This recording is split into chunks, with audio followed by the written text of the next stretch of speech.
जितना हो सके उतना भरसक प्रयास किया। बड़ी क्लास के जो नॉन बोर्ड के बच्चे थे उनका भी टाइम टेबल बनाकर हमने प्राइमरी सेक्शंस में लगाया बाकायदा, मतलब वो कालांश के हिसाब से जाते। कोई भी त्योहार कोई भी फंक्शन आता उस फंक्शन में उन बच्चों को हम सम्मानित करवाते ताकि उनमें दुगना जोश जागृत हो। और सबसे बड़ी बात, जो उनका पढ़ाई का नुकसान होता था अतिरिक्त समय लेकर हम उन बच्चों को उनकी पढ़ाई भी करवाया करते थे। तो काफी कुछ उन 27 महीनों में हमने मेहनत की और उसका जो एकेडमिक लेवल था उस एकेडमिक लेवल को ऊंचा उठाने का प्रयास किया। तो मैं तो आप लोगों को यही कहना चाहता हूँ कि आप जब मेरा आज के दिन देखो, आज से 5 साल पूर्व जब ट्रांसफर हुआ यहाँ देखा तो यहाँ 21 जन का हिसाब, तो 21 जन के हिसाब में यहाँ आने के बाद में मालूम पड़ा कि देखो न तो कोई विद्यालय की इतनी बड़ी जिम्मेदारियां, क्योंकि सब जिम्मेदारियां डिस्ट्रीब्यूट थी। प्रधानाचार्य महोदय ने बिल्कुल मतलब बहुत ही अपना एक अनुशासित ढर्रा था वो पढ़ा रखा था और मतलब पढ़ाने के अलावा ऐसा कोई काम ही नहीं था। और देखो सबसे बड़ी बात ये थी कि आपका एक भी कालांश फ्री नहीं था, हर कालांश में आपको अनुभवी शिक्षक शिक्षिकाएं पढ़ाने के लिए मौजूद थी। तो मेरे को यहाँ आकर ऐसा लगा कि देखो ये बच्चे और वो बच्चे, मतलब ये कितने सौभाग्यशाली बच्चे हैं कि भी देखो आज मतलब एक भी तो स्टाफ की कमी नहीं। अच्छा, भौतिक सुख सुविधाओं के दृष्टिकोण से भी देखें तो हमारे जो सामने 5 कमरे बने हुए हैं वो 5 ही कमरे थे, 12वीं तक स्कूल था।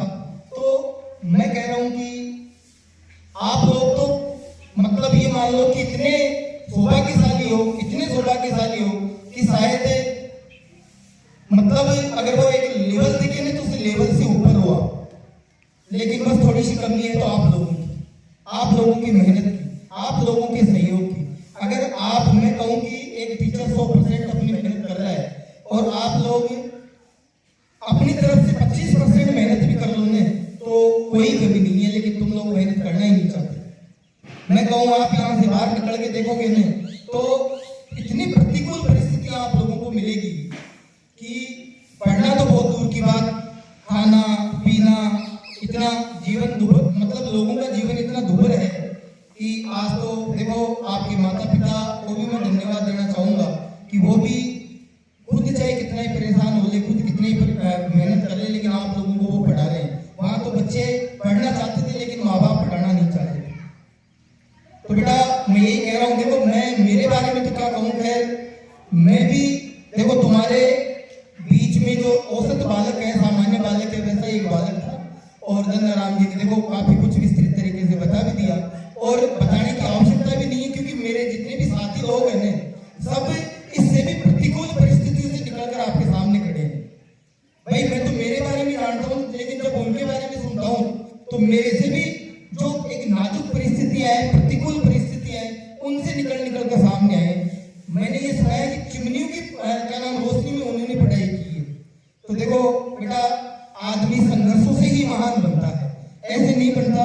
और मैं आपको बताऊं, देखो मैंने मेरे जीवन में देखो आमूलचूल परिवर्तन का कारण था कि मैंने 2 कहानियां सुनी थी और छोटी छोटी कहानियां थी। मैं आप लोगों को सिर्फ वो 2 लघु कथाएं सुनाऊंगा। देखो एक महान दार्शनिक हुए थे जो जीव विज्ञान के, मनोविज्ञान के और पता नहीं कितने ही विज्ञानों के जनक माने जाते हैं। उनका नाम था अरस्तु। और अरस्तु के जो गुरु थे उनका नाम था शुक्रात। देखो चूंकि अरस्तु का गुरु था तो वो भी अपने आप में महान विद्वान हुआ था। तो उसका जो परचम था वो सभी देशों में लहराता था कि शुक्रात भी बहुत महान एक व्यक्तित्व के धनी है। तो उनके पास में एक आदमी आता है और उनसे ये पूछता है कि मैं कितना परिश्रम करूं कि मैं आपकी जैसे सफल हो जाऊं। भाई मैं कितना परिश्रम करूं कि मैं आपकी जैसे सफल हो जाऊं। तो शुक्रात ने कहा कि आप ऐसा करना, कल नदी के किनारे मिलना मेरे को। तो दूसरे दिन वो नदी के किनारे मिलते हैं। तो उस शिष्य से वो सुकरात ये कहता है कि आप एक काम करो, इस नदी की गहराई नापो। सुकरात अपने आप में बहुत ही हुष्ट और हट्टे कट्टे थे, शरीर से भी खूब लंबे चौड़े थे। कभी फोटो देखना, इतिहास की किताब में तो शायद फोटो भी होगी उनकी। तो देखो, जब वो आदमी उस नदी में उतरता है तो सुकरात भी उसके पीछे पीछे चला जाता है। जब नदी में जाता है तो नदी में जाते जाते लगभग वो गर्दन तक डूब जाता है और आगे जाने का प्रयास नहीं करता है। तो सुकरात उसको पकड़ के और जबरदस्त उस नदी में उसके मुंह को नीचे डुबो देता है और डुबोए ही रखता है काफी देर तक। वो छटपटाता रहता है, निकल इसलिए नहीं पाता कि सुकरात ज्यादा ताकतवर था, पुष्ट पुष्ट ज्यादा था, तो वो निकल नहीं पाता है। काफी देर तक वो उसको अंदर रखता है, लेकिन इतनी देर नहीं रखता कि वो मरी जाए। फिर उसको बाहर निकालकर उसको नदी के किनारे लाता है कि बताओ, जब आप पानी में थे तो आप क्या सोच रहे थे, किसके लिए प्रयास कर रहे थे? बोले कि मैं छटपटा रहा था और पानी से बाहर निकलने के लिए मेहनत कर रहा था। बोले कितनी मेहनत कर रहे थे? मैं अथक मेहनत कर रहा था, अथक प्रयास कर रहा था और मैं ये चाहता था कि कैसे भी इस पानी से मैं बाहर निकलूं। तो सुकरात ने कहा कि अगर जीवन में सफल होना चाहते हो ना तुम, तो तुमको इससे भी ज्यादा मेहनत करनी पड़ेगी। तो उन्होंने देखो एक मेहनत का रहस्य बताया, सफलता का रहस्य बताया। दूसरा एक उदाहरण और पेश करूं मैं आपके सामने। वरदराज एक महान विद्वान हुए हैं संस्कृत के। शायद कई लोगों ने उनका नाम सुना है, कई लोग नहीं भी सुन पाए, तो हो सकता है कि आने वाले समय में सुन ले। वरदराज एक प्रकांड विद्वान संस्कृत का, जिसके मुकाबले आज तक कोई विद्वान नहीं हुआ। तो देखो, मैं आपको बताऊं कि वरदराज जब गुरु के पास शिक्षा दीक्षा ग्रहण करने के लिए गया था, तो गुरु ने उसको शिक्षा दीक्षा देने के लिए रख तो दिया, लेकिन वो थोड़ा सा औषध बुद्धि का था, उसको समझ में नहीं आ रहा था और प्रयास भी वो करता तो था, लेकिन इतना प्रयास नहीं कर पाता था। और गुरुजी भी लगातार ये समझ रहे थे कि ये सीख नहीं पा रहा है। तो कुछ समय के बाद में वरदराज ने खुद ही ये कह दिया कि गुरुजी, मैं प्रयास तो खूब कर रहा हूँ, लेकिन मैं सीख नहीं पा रहा। और देखो, वो बाकी बच्चों के लिए उपहास का कारण भी बन रहा, अर्थात हंसी मजाक भी वो बच्चे उड़ाया करते थे उसकी। तो उसने क्या किया कि वो आश्रम छोड़ने के लिए मजबूर हो गया और गुरुजी को ये कह दिया कि गुरुजी, मैं अब देखो, आप भी कोशिश कर रहे हो और मैं भी कोशिश कर रहा हूँ, लेकिन मैं सीख नहीं पा रहा हूँ, तो मैं क्या है, उपहास का कारण बन रहा हूँ, तो मैं यहाँ से जाना चाहता हूँ। उसने गुरुजी ने कहा कि आप और मेहनत करो, लेकिन गुरुजी क्या नाम, गुरुजी की बात उन्होंने नहीं मानी वरदराज ने, और वो आश्रम छोड़ के चला गया। जब आश्रम छोड़ के चला गया तो रास्ते में जा रहा था, जाते जाते उसको प्यास लगी। तो प्यास लगी तो देखो, एक कुएं की पंडक पर महिलाएं पानी भर रही थी, तो वो पानी पीने के लिए वहां चला गया।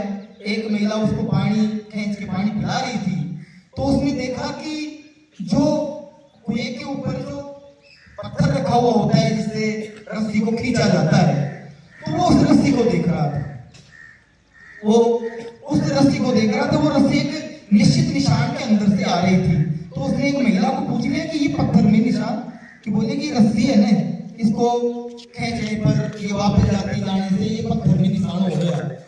तो उसने कहा कि देखो, एक प्लास्टिक की रस्सी, एक जूट की रस्सी जब अपने प्रयास से इस पत्थर पर निशान कर सकती है, तो क्या मैं अपने प्रयास से सफल नहीं हो सकता, मैं सीख नहीं सकता?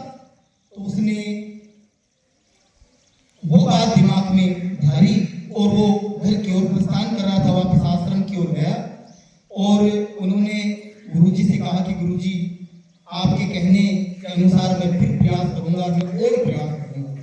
तो देखो, उन्होंने इतना प्रयास किया कि आज संस्कृत की जो महान पुस्तिकाएं हैं, लघु सिद्धांत कौमुदी, बृहद सिद्धांत कौमुदी, व्याकरण सिद्धांत कौमुदी, इन सिद्धांत कौमुदियों की रचना कर दी, जिनको पढ़ना तो बहुत दूर की बात, अगर थोड़ा बहुत समझ में आ जाए ना तो वही अपने आप को प्रकांड विद्वान और प्रकांड पंडित समझता है। लेकिन उन्होंने तो उसकी रचना की थी। अब देख लो वो कितना बुद्धिजीवी था। तो इन लोगों के जीवन में देखो कई चीजें प्रभाव डालती है, लेकिन उन चीजों से, उन घटनाओं से उनको वो सीख मिलती है।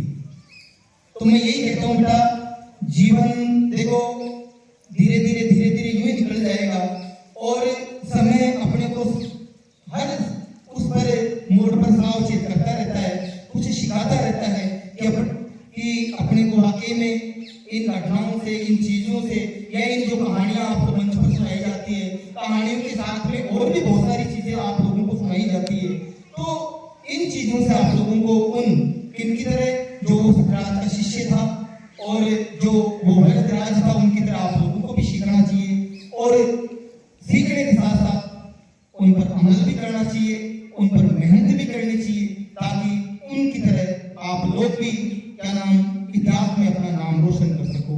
तो मैं यही कहूंगा कि देखो मेहनत करनी नहीं छोड़नी चाहिए, मेहनत हमेशा लगातार करनी चाहिए।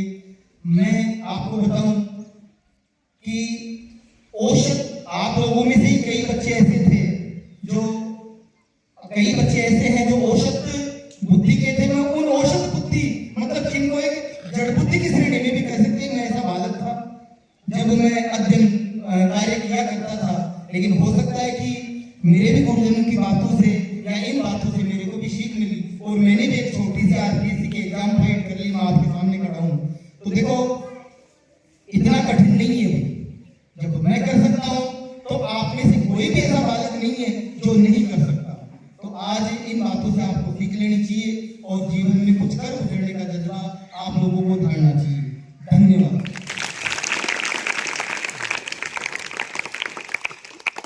देखो सर ने बहुत बड़ी बात बताई है कि जब मैं कर सकता हूँ तो आप में से कोई ऐसा नहीं है जो नहीं कर सकता। यदि आप भी अपने को सर की परिस्थितियों के अनुकूल पाते हैं, इनके जैसी स्थितियों से यदि आप भी आते हैं और इनसे तो बेटर स्थितियों से ही आते हैं, तो फिर आप क्यों नहीं कर सकते। तो यदि आज सर ने बड़े ही सरल शब्दों में दो कहानियों के माध्यम से अपने जीवन का बारे में बताया, अपने संघर्ष के बारे में बताया।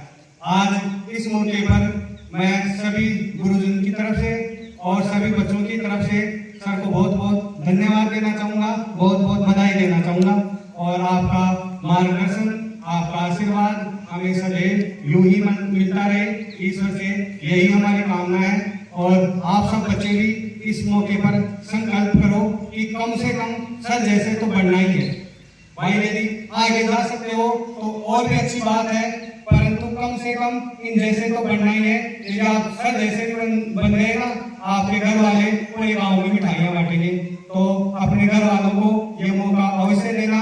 कल से मैं सर को देख रहा था, सर ने वैसे भी मेरी बात टाल दी, पर मैं इनको नोटिस कर रहा था, थोड़े इमोशनल थे और अपनी जो पहले की यादों की फोटो थी स्कूल की उनको देख रहे थे। तो वास्तव में ये दिन बहुत इमोशनल होता है और जब आप खुद भी ऐसे ये मौका आपके जीवन में भी आएगा तो आपको खुद को भी एहसास होगा कि जीवन में इससे बड़ी कोई खुशी नहीं है, इससे बड़े कोई मौका नहीं है। तो आप अपने जीवन में ऐसा मौका ला सके, घर वालों को ऐसी खुशी दे सके, इसके लिए आप प्रयासरत रहना। एक बात बहुत बहुत बधाई। चलो सभी बच्चे एक साथ खड़े होंगे।